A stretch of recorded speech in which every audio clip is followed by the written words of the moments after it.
Squeaky stairs. Hey, Dad. Hello. How are you doing? Good. Why are you in a sweater? It's so warm outside today. Well, it's not warm. It's not warm in here. It wasn't warm in here. Anyway, the fact is that there's a home care person come for the mum. Yeah. And consequently, I had to put something on quickly because I was doing my exercises. And I got into trouble already for walking down the stairs completely naked and bothering somebody. No, you didn't. Well, You didn't actually do that, did you? Yeah, well, she came a quarter of an hour early. If she'd come between 9 and 11, I would have been fully clothed. But I was on the phone to Renee, and I was walking down the stairs, and I hadn't heard her come in.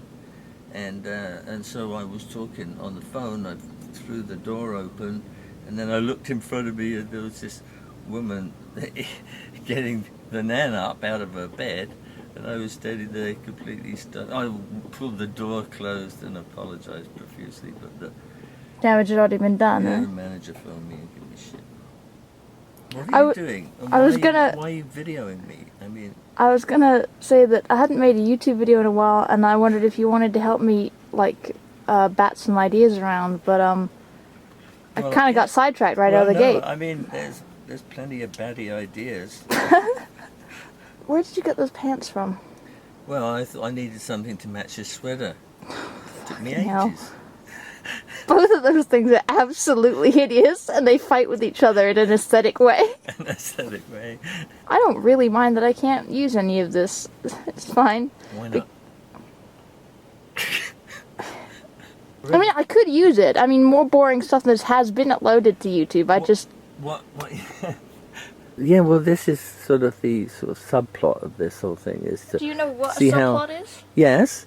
Well, yeah, I mean, we've got the main focus, which is you trying to figure out something to say. And in the meantime, I'm carrying out my own I can't put this abortion of a video online. special experiment. Viewer participation, you see, in a very limited way. What, they just, in the comment section, wrote down how long they could watch this without being sick. That's right. There's something really wrong with this cat, remember? Why? Well, don't you remember he was sitting on the back bumper of the tenant's car chewing on the metal strut thing the other day? Yeah. That's not normal. Isn't it? No. That's a really fucked up form of Pika. Pika? What's Pika? So when you have this compulsion to eat things that aren't food, apparently it's quite common in cats, but I Really? really don't think that it's just a form of Pika. I mean, he's just fucked up in other ways. Most of the time, no sane creature would go to the lengths that he does. But he isn't, he's very, very trusting and isn't at all aggressive towards people. Yeah, but he's ultra, super psychotically aggressive towards other cats. Isn't that, because I mean he is the ultimate carnivorous, mammal. I would have thought that the Cat. blue whale would be the ultimate carnivorous animal. Oh, sorry, yeah, I forgot about the ones in the sea. What I was saying is that up until this point, we've had black and white, men and women. You were a man or a woman, and that was it. And then if you didn't fit into that, you felt more and more uncomfortable, however far you've deviated from that. But what happens is now that the gay movement comes forward and you're starting to draw lines right down the middle, and you can put things anywhere in between along there and combine.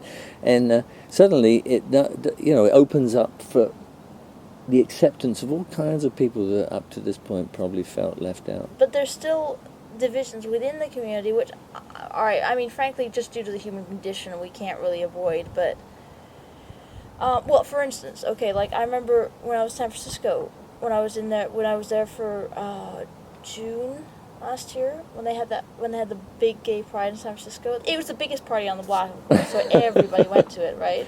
So that's why it looks like a circus to ordinary people. Oh, it's great. But I was talking to some women on the grass. They were very knowledgeable about the politics of the LGBT community, and it was really nice talking to them because they seemed really well informed, really balanced, and there was sort of a pause in the conversation, and I guess one of them was looking at passers-by or whatever, and I heard one of them say, God, I mean, these bisexual people, why won't they just make up their minds? And the other one said, I know, right? But they sounded really sincere, and they started to go into a conversation about that, but I didn't hear anything after that because mentally I was just like, I wasn't expecting that. It just came out of left field. It's like, hang on a second. We've just been talking for half an hour about how ridiculous it is that you're marginalized because of your sexual preference. Are you fucking kidding me right now? Well, it would be great for all those narrow-minded gay people, wouldn't it? There are Yeah. narrow-minded gay people. Yeah. There actually are. For fuck's sake, it's like, it makes you want to go live on another planet. It really does, sometimes. You explain this to, like, a 5-year-old kid. It's like, okay, well, some people have 2 moms, some people have 2 dads, because most people like the opposite sex when they get older, but there are some people who like the same sex. And there are some people that they're born and they're a boy, but inside they feel like a girl. So later in life, they grow up and then get an operation to help to make them a girl or a boy. And you wait from the reaction for the kids, like, and the kids are like, yeah. No, I get it, makes sense. Yeah. They're okay. It's really not that complicated, and it's ridiculous how fucking complicated we make it. Yeah, and you know what else, if that was explained more like that to children, then the ones that felt left out or felt sort of awkward or unusual can start to think about it in terms of, oh, this happens all the time, you know. Yeah, it does. It just happens all the time. And there's no need to feel isolated and uncomfortable and weird. You can just, you know, if people in general too are starting to accept these things more and more. Oh, you know what? And that's a good thing about the lack of, you know, losing privacy, because we can't hide anymore. Yeah, you can't hide anymore, so you might as well just accept who you are, because it's going to take more and more work to try and conceal that aspect of your life, so why don't you just give it that? Well, it's a very interesting step in the overall sort of integration of people into a huge sort of network of intelligence. Oh, yeah. Thank goodness for the internet, because the important social movements are moving forward very quickly. Yeah. I mean, I'm just sorry that they're not here now, because it's a piss off that you have to wait for another 5 or 10 years. Now, that's a lot sooner than you would have had to wait before the internet, because it's just really fast-tracked. A lot of these social issues. I mean, yeah, you know, there's a good side, and in a way, there's actually a really good side to being a minority and being misunderstood. And here's the plus side. Yeah. Of, this would be interesting. Okay. So let's say you're transgender, okay? And even in your own community, there's a few people who are a bit weird about it. Alright, well, immediately, you can discount those people already as not being worth knowing because they're idiots, and they can't think clearly. By being just who you are, you've eliminated a certain amount of dicks that you don't have to then filter through to find out that they're not worth knowing. And you're actually left with the people who are intelligent and rational and compassionate and interesting and are actually worth knowing. Mm-hmm. So it might seem like a bitch to start with, because it's like, it might seem marginalized, but in a mixed way, it could be a real blessing in disguise. Mm-hmm. To use the lingo. If you're up to it and don't buckle under the social pressure of being rejected so much. That's horrible. You know, I wouldn't even mention this if it wasn't like such a big, because it just seems like such a non-issue to me. But I mean, I dated a transgender girl for a couple of months. Remember? Yeah. Just, probably don't say her name because I haven't cleared it with her. No, I'm not going to mention it or not. No, but I know who you're talking about. I wish they would get the fuck over it and grow up. I really do. Yeah, when we look back on it, just as in women getting the vote, we go, well, wasn't that obvious? Yeah. And why go through all that anguish and stupid sort of resistance and anger and pain and all that? I mean, can't you just think clearly and then accept, the way people really are, instead of,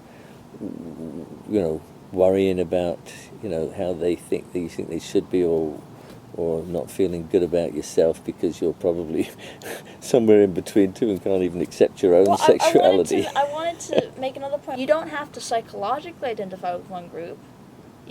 For all intents and purposes, there's a lot of girls who claim to be bisexual but basically haven't slept with a lot of girls. There's a lot of gay guys who've slept with more women than a lot of straight guys have even. You also don't want to get bogged down psychologically with, having your personal identity, like your fundamental personal identity linked with a necessary group, because you're like, oh, I'm gay or I'm straight, but I'm kind of into this person, but I'm gay, so I can't be into this. Well, why don't you just give it a try and see if you like it?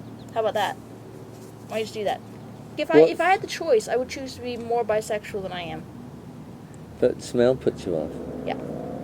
But that no, it either attracts or puts me off. Do you recognize the smell consciously, or does it immediate?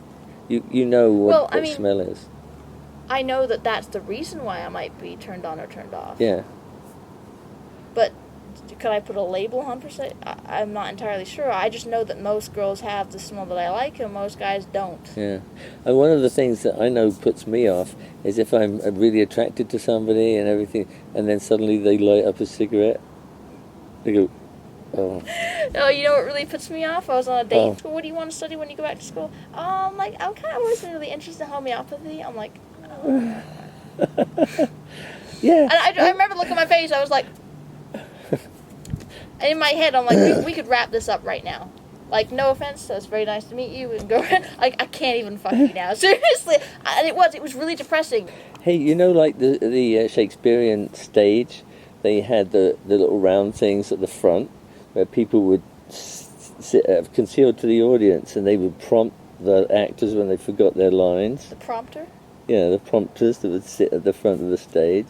I don't know if they had those in Shakespeare. Yeah, they did. Can you imagine that in a porn movie? Can you be like, line? Yeah. Well, just a minute. Hang on. Wait. Oh, no, make that 3 O's. Oh, she missed a lot. Oh, I fucked it up. That's the blooper reel, right? Take 13. Take 13. Stay good. That would be horrible. Yeah. No, that would be funny. That would be fucking hilarious. And then it says here on the script, be spontaneous. How do you do that? Hey, I was walking up the mountain about a year ago or so, and I was talking to myself. I was walking up the mountain about a year ago. And I was talking to myself along there, I was. And there was a guy sitting up there who the guy was sitting up on the top, being very quiet and listening to me talk to myself, and I suddenly noticed him, and he figured I would be embarrassed, and he said, "Oh, don't worry, I talk to myself all the time anyway." And I said, "No, but you don't understand. You interrupted me when I was winning."